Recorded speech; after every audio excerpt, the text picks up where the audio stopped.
How's it going, everyone? This is Dom with you today from the vlogging channel, and I just felt that I needed to make a vlog about this because there might be a lot of you that are going through similar situations. Now, I'm engaged to be married. Yes, thank you. And in 4 months, I'm going to be married to the woman that I love, and for personal reasons, I'm not going to say her name here. But there are some challenges to being engaged. Now, these are just three of my challenges, but they might not relate to you, or you might have more than three challenges. But here are the three challenges to me. The first is staying faithful and not sleeping with other women because I've never slept with any women before, and I don't plan on to now unless it's my wife.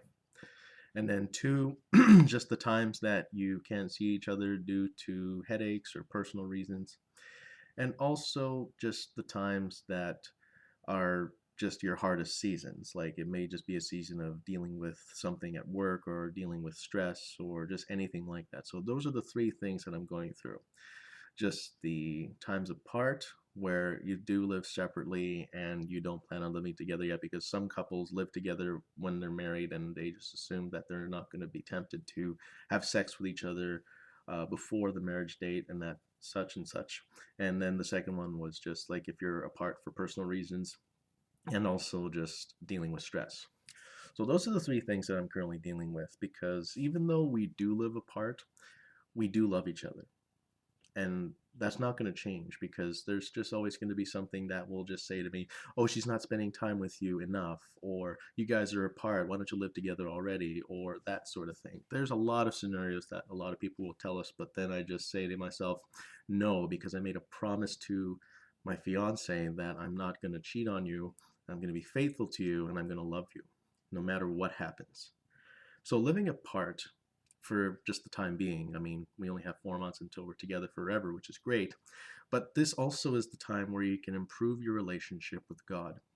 Yes, I went there because this really means a lot to me, because when you're a Christian and you're engaged and you've never had sex, like if you're a virgin, if you're not a virgin, then God doesn't love you any less. It's just the fact that remaining pure, like if you are recommitting abstinence or abstaining from sex before marriage, it's harder because you might live apart from your future spouse and you just might feel that your urges will take over. So that is what I pray for every day, because my urges can sometimes take over and they can just make me just seem like an animal. And that's my prayer every day. Like every day I wake up, I just don't want to be an animal. Like I love my fiance so much because God sent her my way, and I knew that we were going to be together for the rest of our lives, and we will be once everything is said and done. But then there are times when you feel that you don't spend enough time with each other, and you feel that when you are apart for this season, you just think that it's not going to end well. It's just going to feel like, oh, I don't tell her I love her enough, or she doesn't tell me that she loves me enough, or that sort of thing, because we just feel like we want this immediate gratification of affirmation. I mean, I just saw a sermon today, and it's just talking about how happiness is very, very temporary, whereas with joy it's more constant. So these are the three. Well, I just explained one of them. Now the second one, um, let's see, I go over with being apart, sickness, and stress. So the second part is sickness. Now, my fiance has these migraines, and they certainly cause a lot of problems for her. It's not meant to be a bad thing. I mean, she just gets them. Now, I've never had a migraine, never felt what a migraine was like, and I don't plan on getting any migraines anytime soon, because I mean, I just don't have them. I just don't know what they're like. So I can't understand in that way what a migraine feels like, because I've never had them, but she gets them not so often, but just enough that it just spoils her day. Like she has to go to sleep and make sure everything's dark. So I just wanted to vent these out, because I feel that if any of you are engaged, or if you experience like sickness or times apart or just stress for that matter, you're not alone. And it's not a bad thing to talk about these sorts of things. Because if you do, you acknowledge them and you know you're not beating around the bush and just hiding the fact that your life is perfect. Life is not perfect. Life is meant to be lived by the saving power of Jesus Christ. I say this because this is what it means to me. I don't know about you. You may be in a common law relationship. You've probably slept with other people before your spouse, or you're sleeping with your future spouse now, even though you're not married yet, or you're basically not married. You're just in common law. I mean, it's tough. It can be tough because it's the choices that we make. Now, the third thing, stress. There are going to be stresses in life that are going to rock the boat. It's going to take a toll on us. It's going to make things very hard to manage and hard to get through. Like, for example, oh, how come I can't have sex yet? I'm going to be with this woman forever, so I might as well do it anyway. That's the wrong kind of thinking, because that's a selfish kind of thinking where you just want something out of it instead of just thinking of the other person's feelings and considering them. You have to deeply consider them as a person. Now, I know I love my fiance very dearly, and I let her know about that every chance that I get because she really means a lot to me. And she's the first ever woman I said I love you to. And I'm not going to give that up because it's true. I've waited all this time to be with somebody, and it's going to be okay. I know my fiance. I know that she will wait for me and I will wait for her, and that we're apart because this allows us to further our relationships with God, with our families, and with coworkers and friends. So I think of this as a blessing because I'm not tempted to sin.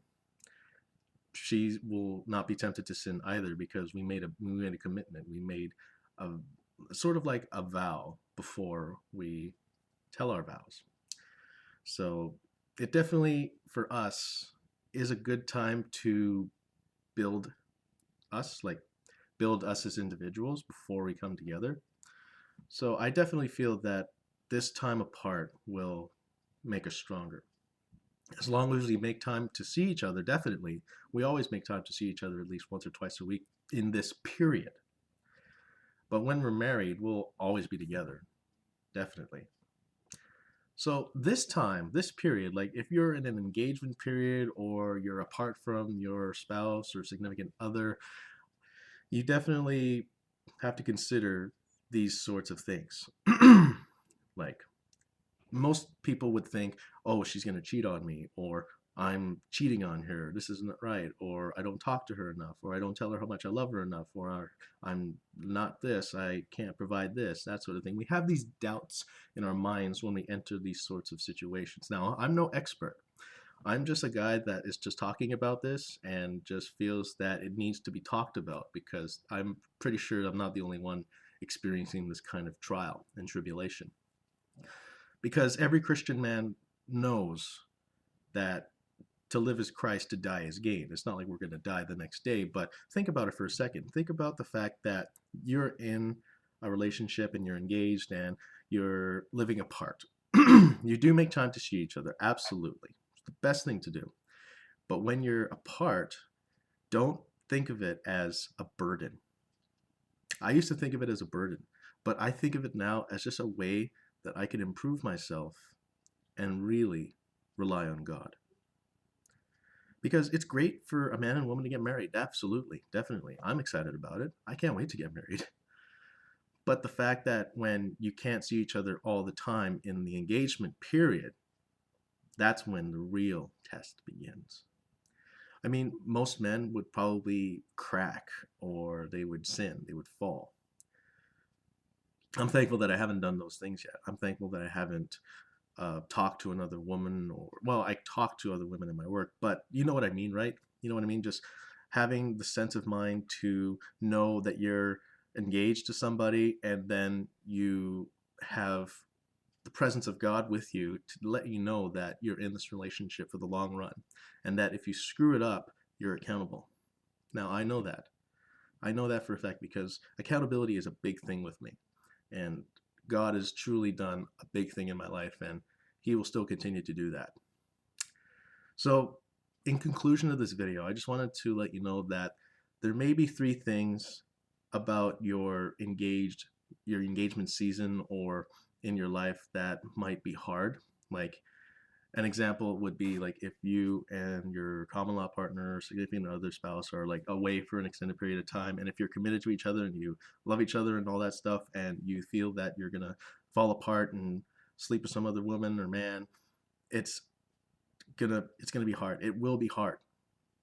But as long as you and your partner know that you're in this relationship together and that you will be committed to each other and promise yourselves to each other, like if you keep yourself together with for better or for worse, richer for poor, sickness and health, that sort of thing, and remember what you're doing it for, you'll make it. I'm doing this because I love God and I love my family and my fiance. You definitely need to have confidence in order to get through. For some, it's difficult. Yeah, I get it. But you have to think about what is on the line. Are you going to hurt your significant other? Are you going to regret your choices? I've made some choices where I didn't feel good about it. Thankfully, the choices that I've made did not cost me my life. I'm just going to review what my choices are. Like, I haven't had sex with a woman. I'm a virgin. I've not cheated on anybody. I've only dated 2 girls in my life. And my fiance is the 3rd person in my life, and we're getting married. That doesn't mean I'm better than anybody else. It just means that I had a lot of learning to do to get to that point. So just think about that. And in the comments below, just let me know if you've gone through something like this, or if you've gone through a season like this. Just let me know, and I'll get back to you as soon as possible. Thanks so much for watching. My name is Dom, and I'll see you later. Actually, Domingo. My name's Domingo. See you later.